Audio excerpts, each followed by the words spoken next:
In 1907, Britain and France embraced Russia. They used honey, in a triple alliance, Britain, France and Russia. And the honey that they used to trap Russia was that if we win the war that's coming with the Ottoman Empire, you will get Constantinople, which is what Russia wants. But they promised Russia one thing through the front door, and they took it back through the back door, like what they did to the Arabs. These are people with PhDs in deception. If they tell you that the sun is shining, don't believe them. Go outside and look up in the sky, see whether the sun is shining. When the Russian army had fought in the First World War and had suffered the most losses, the brunt of the kill were Russians. And they were now winning the war. And the Ottoman Empire was collapsing. And the Russian army is only an arm's length away from Constantinople. They don't want Russia to get Constantinople. No. So what did they do? Russian Jews organized and executed the Bolshevik Revolution, which overthrew the Russian monarchy. They killed the Tsar and the whole family, overthrew the government, and took Russia out of the war. So the Russian army had to stop in its tracks and could not go to Constantinople. In other words, the Russian Jews stabbed Russia in the back. They did more than that. They brought communism. Communism is not Russian. These dum-dums don't understand that. Communism was created to destroy Russia. Why don't these dum-dums understand it? Communism is not Russian. Communism was created to destroy Russia, to destroy the Russian Orthodox Church. So they brought communism in the Soviet Union. And for the next 60, 70 years, this Zionist-created entity called the Soviet Union waged war on religion, waged war on the Russian Orthodox Church, killed the priests, closed down the monasteries and churches and so on. 60, 70 years. And then, when the appropriate time came and Israel came into being, it is this same Soviet Union which opened the doors for millions of Russian Jews to now migrate to Israel. If you go to Israel today, you might believe you're in Russia. So many people speaking Russian. These are the Russian Jews. And then the Soviet Union, 6 years after Israel came into being, did something strange and mysterious. Crimea is Russian territory. Crimea is a part of Russia. The Soviet Union decided to give Crimea as a gift to Ukraine. Why did they do that? The historians don't tell you. So let Imran tell you. They gave Crimea to Ukraine in order to stab Russia in the back one more time. Because if Russia loses Crimea, it will enhance Israel's security. The Russian Navy is based in Crimea, and there's a straight line from Crimea to Constantinople. To get out of the Black Sea and to get into the Mediterranean Sea, you got to pass through the Bosphorus. And the city of Constantinople is located right there on the Bosphorus. So they gave Crimea as a gift to Ukraine. They never bothered to consult the people of Crimea and get their consent. No. They never bothered to seek the permission of the Russian people. No. But Washington doesn't want to hear that. The foolish man who now sits in the White House of the United States, the foolish man who would like to pretend that he's a man of wisdom, he doesn't want to hear.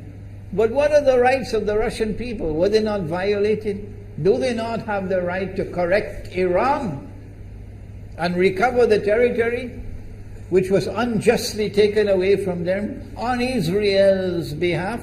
Obama doesn't want to hear that. It's inconvenient for them. But in this masjid, we will expose whether it's convenient to you or not.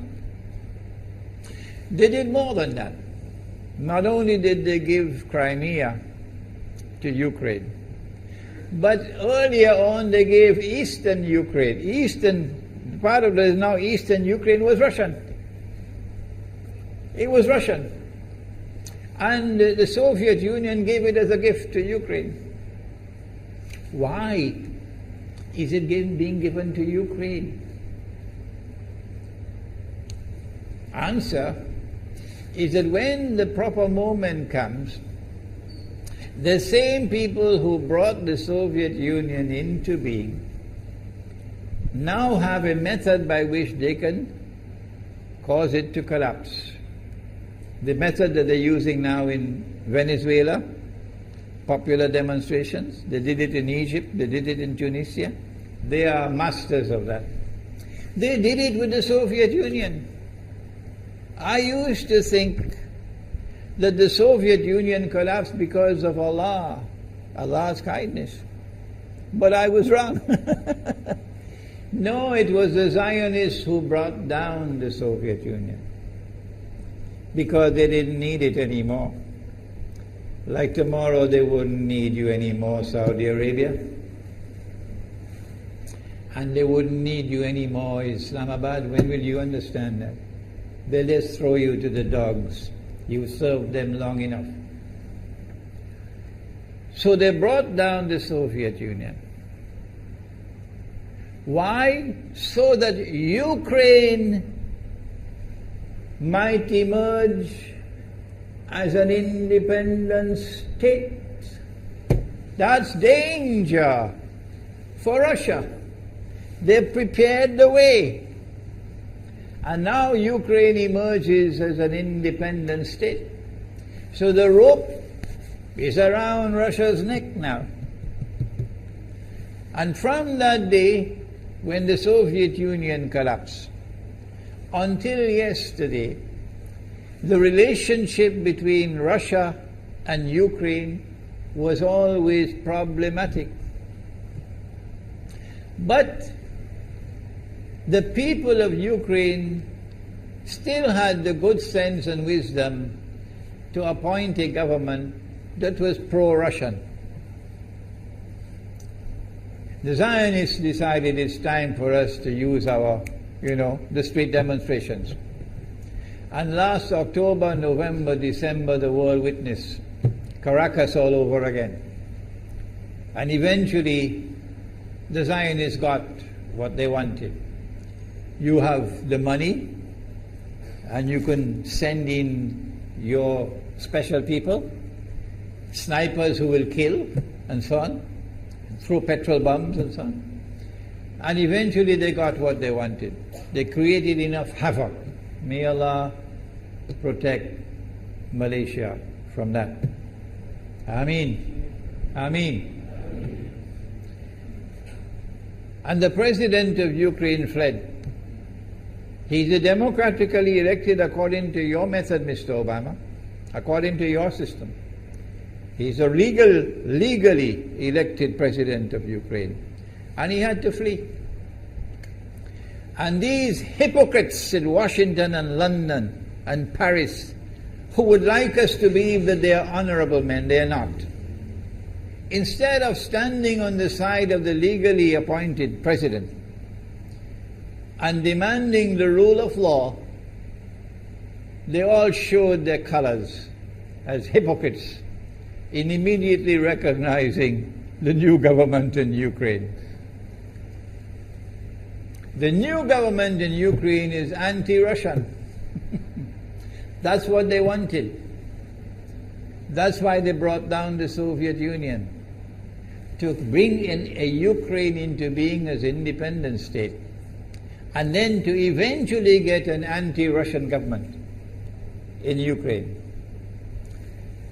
If by Allah's kindness Putin had not intervened and been so spectacularly successful, this is what the plan would have been.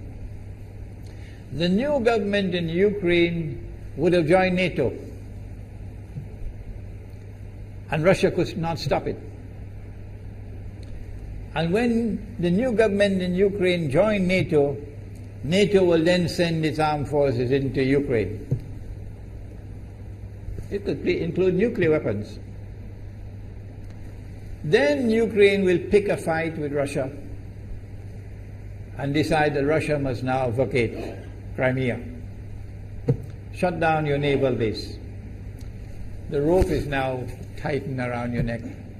Russia has to put its tail between its legs and withdraw its fleet, Black Sea Fleet, from Crimea.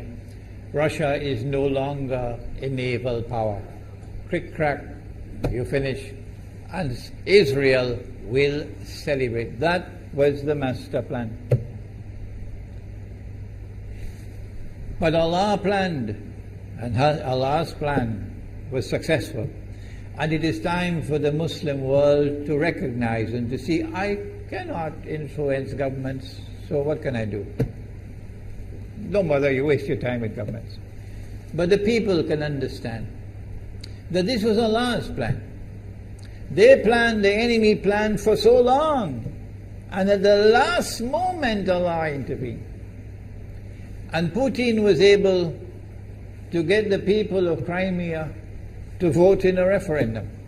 And they voted 90-something% in favor of returning to Russia. They were a part of Russia, and they want to return to Russia. So Putin was successful in delivering to the Zionist movement the first defeat it has ever suffered, significant defeat, in the more than 100 years since the Zionist movement was established. If that is not a sign from Allah, it's time for you to wake up.